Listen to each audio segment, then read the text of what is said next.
Good morning, good morning, good morning, and welcome to Waking Up Right with Ivory. I'm your host, Ivory Hunter, and today I'm excited about my guest. Please help me welcome my boy, Mr. Martin Sensmeier. What's up, Martin? How you doing today, man? Good, man. Thank you. Appreciate it. Good, Doing man. fantastic. All right, so thank you for jumping on the show, man. I know we have a mutual friend that connected us, and I'm excited to learn a little bit about you, man. Where you from? I'm from Alaska, Yakutat, Alaska. It's a small town in southeast Alaska. Small fishing village, about 600 people there. And Yeah, man, that's where I grew up. My childhood there, graduated high school there, went to college in Anchorage, Alaska. Moved to LA in 2007 to pursue a dream. Yeah, and I read a little bit about you, or I think I heard you mentioning something about playing basketball. So I see you play a little bit of basketball in your past, or Oh maybe yeah, still currently. yeah. Ask Mike. Uh, It's what position did you play? Guard, forward? I'm a two guard. I play two. I play two. I like Did to you play? shoot. Did you play competitively at all, or? Yeah, I played high school basketball.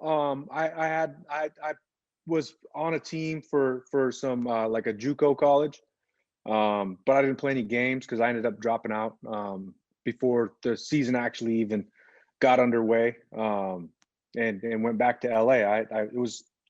I had this urge, like told me I needed to go back to LA. You know, like as much as it was a dream of mine to play college basketball my whole life, and the opportunity, I finally pursued it at like 26. You know, I think I'm like an old college player.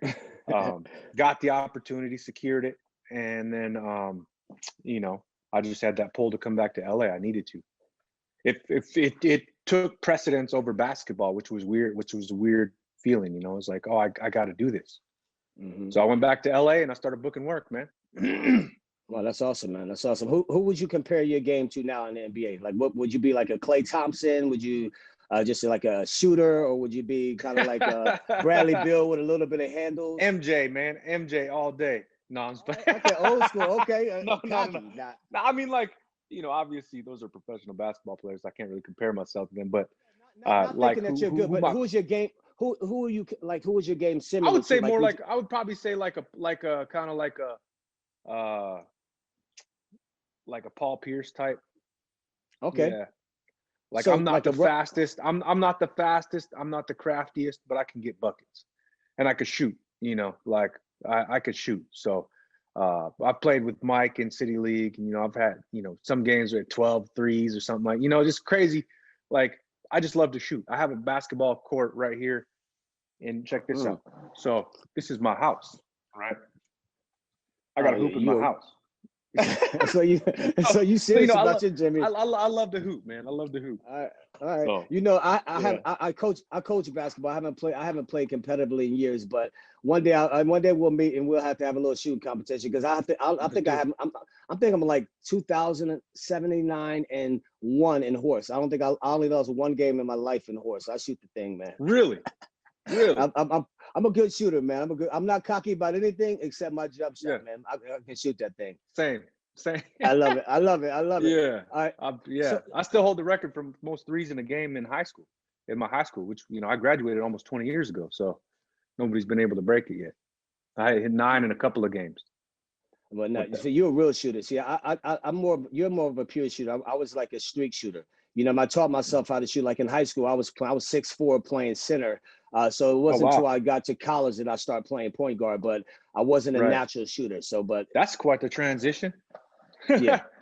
Well, you know, well, I was only a center because I was the tallest guy in the team, but I still can handle the ball. Like so, that was always worked in my favor. But anyway, I ain't gonna get too off topic about basketball. But that's what happens when you meet somebody for the first time and you have a Right. connection. You just start talking.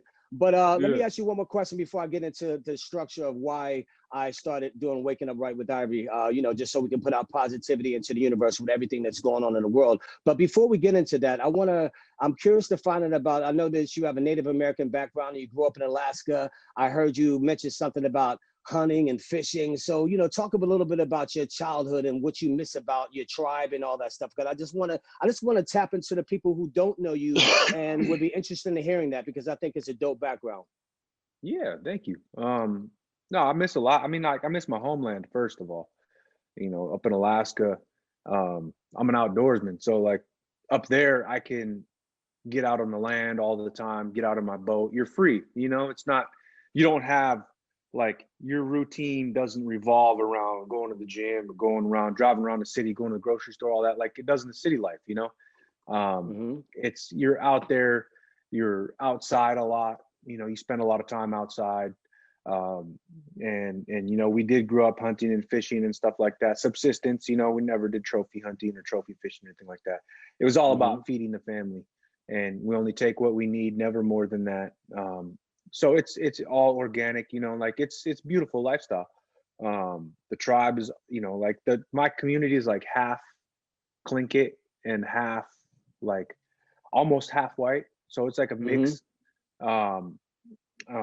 So it's a really cool place. Everybody's laid back, you know, and we do our cultural events here and there. So that's I miss that, obviously, that connection and that community space. But more than anything, just being at home. You know, I miss being at home. I miss the weather. I miss the land, and my family, of course, is up there. But you know, I'm out here. That's the sacrifice got to make to pursue the dream. You know. So. Absolutely, man. You know, one of my favorite quotes is, "We're not human beings having spiritual experiences. We're spiritual beings having human experiences. Like we're eternal, and we're here to experience life." You know what I mean? And as individuals, and we have people on along this journey who we connect with, we love, and you know, they're in there for a season, a reason, lifetimes, and all that stuff. But the journey is just about being present and taking where it's leading you. You know what I'm saying? So, you know, it's a part of it, man. And it is a huge sacrifice. I know a lot of people. I live in LA, but I'm from Philadelphia. I've been in California for 30 years, man. So I know that, know what it takes, you know, so I know how that feels. So what's your normal daily routine? Well, during the pandemic, it's obviously different. But I like to wake up and have my that's what this is about, like Martin. Sorry, I don't mean to cut you off, but that's what this is about during the pandemic, because I want to get different perspectives during the pandemic. So what has been your normal daily routine during this it was, you know, pandemic? I'll start with the beginning of the pandemic, because it's kind of weird, you know, like in the beginning, it was kind of like, oh, let's sit tight, watch movies, hang out. It's going to be all over soon, you know, and then you realize like, oh, this is how it's going to be for a while. So I started, you know, and obviously everything shut down in the movie industry at that time. I lost a lot of speaking engagements, stuff like that, you know. So I figured out like, okay, I got to get better at what I'm doing. I got to still develop. I got to stay busy.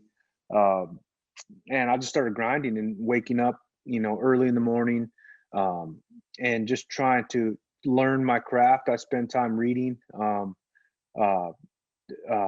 lately been auditioning, but like, you know, like I started saying, okay, this is whether I get like go hardcore or not.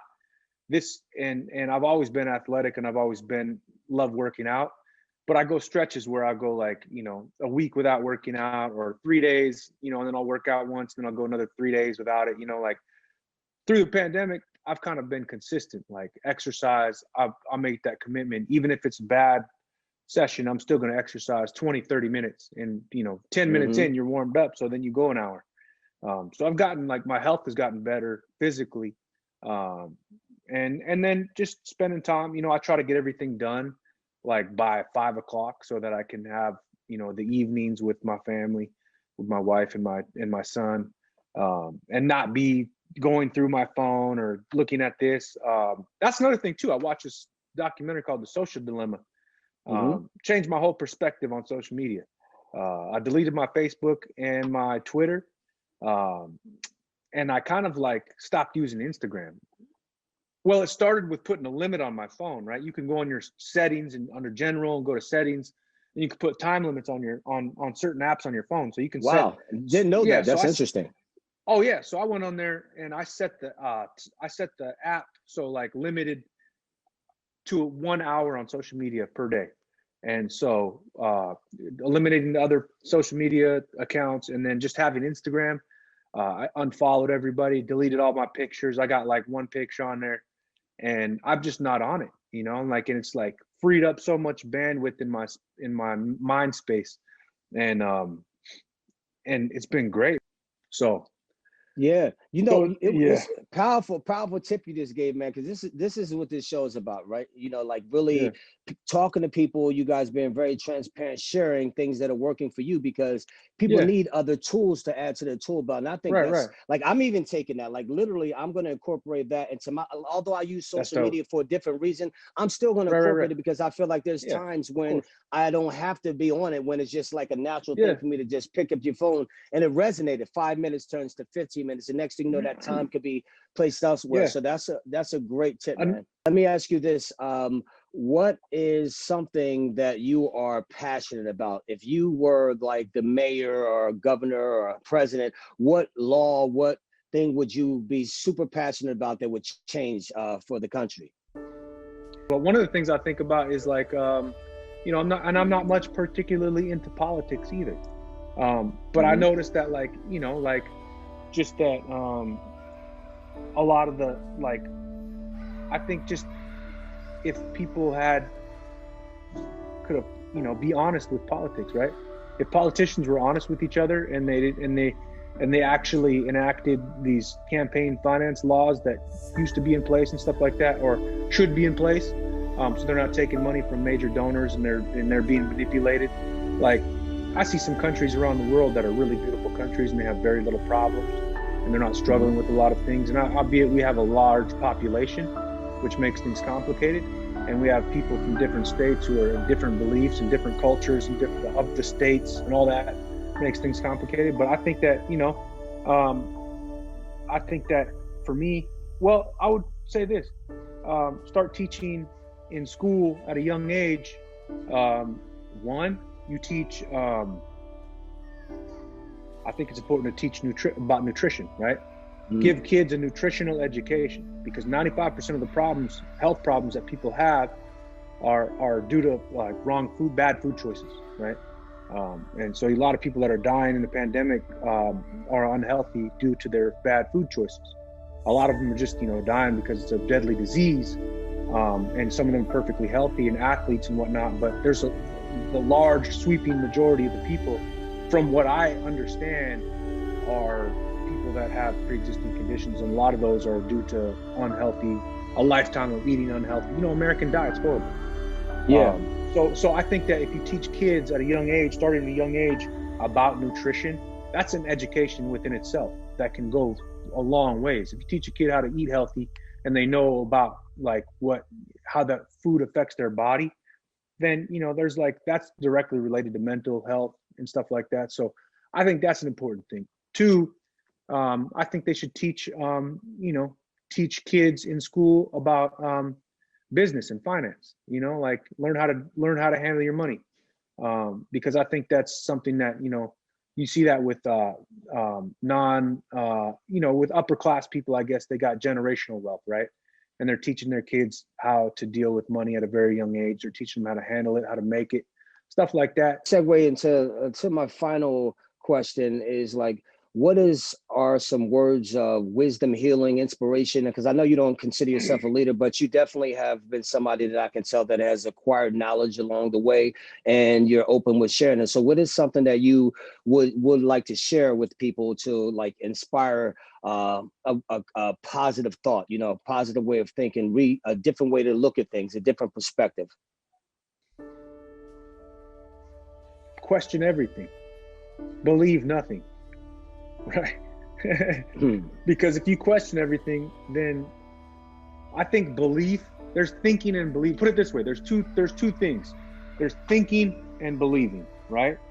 Now, people who think they're thinking oftentimes are only believing, right? So you take a belief is a thought that you put inside of a box, and this belief has no room to grow. It has no room to change. It just stays inside this box, and you can think within the confines of this box, which is believing, because you're actively processing stuff as you're believing it, and you think you're thinking, but you're really just thinking about what you believe in, right? So there's no room for new ideas to come into the box or to think outside of the box. Yo, man, thank you so much for your time, dog. I really appreciate you, man. Literally, I learned a lot about you, and I feel like people will learn a lot from you. I think just naturally, just being a transparent person, and I think how you grew up with that, with that community, and the way you guys grew up definitely really shaped your perspective in life and gave you a great head start, man. So continued Appreciate success that, to you, and I look forward to, like, talking to you more and getting to know you and beating you in the horse as Likewise. well. Yeah, let's go. Let's go. Yo, man, have an amazing day, Martin, man, and I You appreciate too, talking Ivory. to I you, brother. All right, man. appreciate it, man. All right. Oh, yeah. And by the way, I know you're not big on social media, but if people want to watch some things, because I'm sure after this, people, how can I find out more about Martin? Besides Google, I know they can. I know you were in Magnificent Seven, which you killed it. Was awesome. Westworld on HBO. Anything else you have coming up that I can talk about, or Yeah, that people can find you in? I just had this show come out on Netflix called The Liberator. That came out in November. I got a couple of movies that are going to come out this year or next. I did a movie called The Last Manhunt with Jason Momoa last year. Still hasn't come out yet. Chickasaw Ranchers, another movie that's going to come out this year, apparently. Ice Road is another movie I did with Liam Neeson this past year that hasn't come out yet. Gypsy Moon is another movie that I just shot last month or 2 months ago with Lena Headey and Sam Worthington. So that'll be out this year sometime. Got some projects coming up, man, and yeah, just grinding, man, trying to get it. It's awesome, man. I've been out here for a long time, man. I know, seen a lot of actors, and I know how tough it is out here in this business. But everything starts a mindset and belief, man. And to see you working like that, man, I'm happy for you, man. It's well deserved, man. Continued success. Keep it up, man. Have a beautiful day, Mark. You too. Thank you. Waking up right